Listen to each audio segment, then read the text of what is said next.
अस्सलाम वालेकुम, कैसे हैं आप सब। Welcome back to my channel. Ahmed Shahzad साहब ने पीएसएल से अपने रिटायरमेंट का ऐलान कर दिया है। वो बहुत ज़्यादा मायूस हैं, बहुत ज़्यादा डिसहार्टेंड हैं, बहुत ही ज़्यादा उदास हैं कि भाई उन्हें कंसेक्यूटिव आई थिंक कुछ 4 सीज़न हो गए हैं कि उन्हें नहीं कंसिडर किया जा रहा पीएसएल 6 से, उन्हें नहीं पिक किया जा रहा पीएसएल ड्राफ्ट में। अभी तो खैर कभी इम्कान था कि कोई फ्रेंचाइज उन्हें पिक कर लेगी क्योंकि he was the top performer of national T20 cup and है कि फिर भी किसी पीएसएल फ्रेंचाइज ने उन्हें नहीं पिक किया, तो खैर बहुत ही ज़्यादा अफसोस की बात है।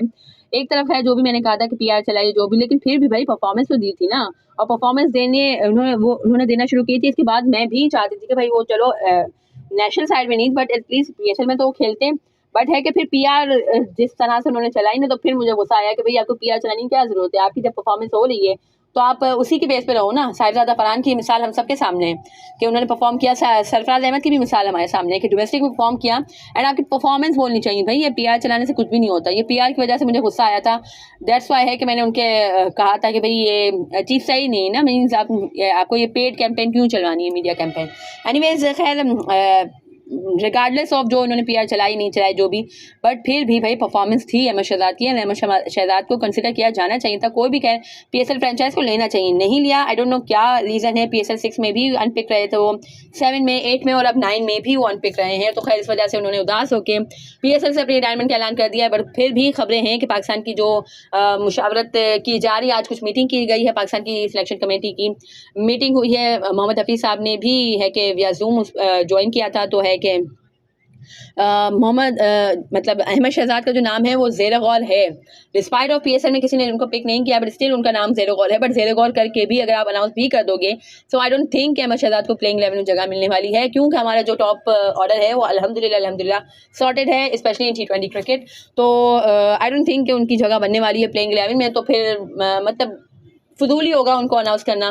और है कि आपको मिडल ऑर्डर में करना चाहिए, क्योंकि इन केस खुदा न खासा अगर तो पाकिस्तान का मिडल ऑर्डर परफॉर्म नहीं करता है तो फिर है कि पाकिस्तान को मिडल ऑर्डर किसी बैटर की ज़रूरत पड़ेगी। So I don't think Sahibzada Farhan के हवाले से तो उन्होंने कह ही दिया कि भाई कंसिडर नहीं किया जाएगा। तो फिर डोंट नो एग्जैक्टली कि भाई अहमद शहजाद को किया जाएगा कि नहीं किया जाएगा। बट फिर भी ज़रा से खबर यही है कि अहमद शहजाद का नाम ज़ेर गौर है न्यूजीलैंड टी20 सीरीज़ के लिए। तो खैर जैसे कि मैंने कहा कि भाई अहमद शहजाद के साथ हुआ तो गलत है। पीएसएल में तो खैर उन्हें होना चाहिए था, क्योंकि परफॉर्मेंस उन्होंने दी है भाई। परफॉर्मेंस मैटर करती है, भले जो भी पीआर चलाई नहीं चलाई बट स्टिल परफॉर्मेंस दी थी तो किसी को कंसिडर किया जाना चाहिए। दूसरी तरफ आसिफ अली को जो ज़ल्मी ने पिक किया है एंड जो ज़ल्मी के वहाँ पे बैठे हैं तो जो भी एहलकार उन्होंने कहा कि भाई हमारे कैप्टन है बाबर आजम है, उनकी बहुत ताकीद थी कि मुझे आसिफ चाहिए।